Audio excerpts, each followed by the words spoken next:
Flake with more on that confrontation in an interview after the fact with my colleague Larry Jackson. You know, what an awful thing to say about a war hero, a true war hero. And I don't think that we can be dismissive of that kind of statement. That's just wrong.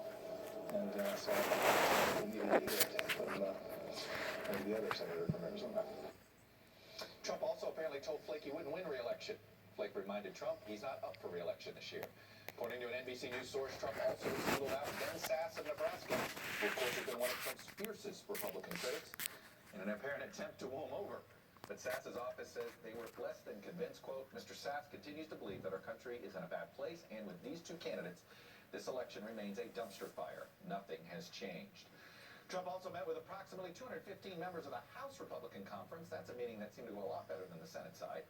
RNC Chair Reince Priebus was in attendance on that one. By most accounts, that meeting was very policy-focused as opposed to the Senate meeting, which apparently was a little more personality-focused. Folks, some Republicans on the Hill remain skittish, in large part due to Trump's inability to stay on message. Case in point, at a time when Republicans are trying to focus all their firepower on Clinton's email woes, Trump devolved into a stream of consciousness rant last night that was, well, all over the map. He seemed to touch on Saddam Hussein, Star of David, teleprompters, plenty of us in the media. In fact, I got a Trump-style shout-out. Here it is. I wake up, I turn on the television. Donald Trump loves Saddam Hussein. He loves Saddam Hussein. It's the Star of David. You know, they took the star down. I said, too bad. You should have left it up. Teleprompters. Let somebody come up and do what I do. CNN's terrible to me. Really stupid guy, Chuck Dunn. I don't like mosquitoes. You know who I just spoke to?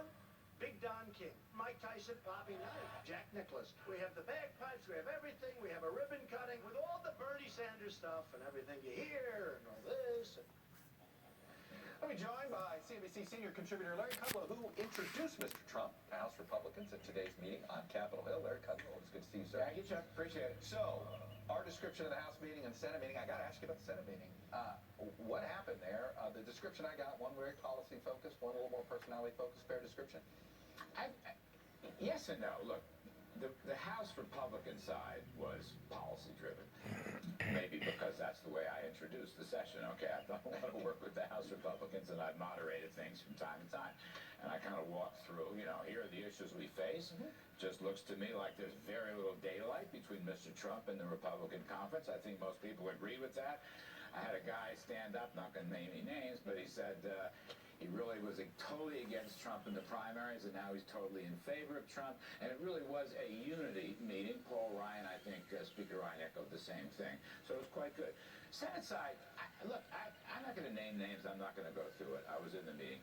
I saw tremendous unanimity. There's some dissent. There's always some dissent with U.S. senators because they're senators, right? That's what they do. Well, and they're, in fairness to them, when they're up for re-election, Right. There's more personality focus. Their face is on the ballot. I agree. Versus a House guy who runs under a party banner. Listen, Mr. Sasse has been against Trump from day one. There's no news that Sasse wasn't at the meeting today, as far as I know.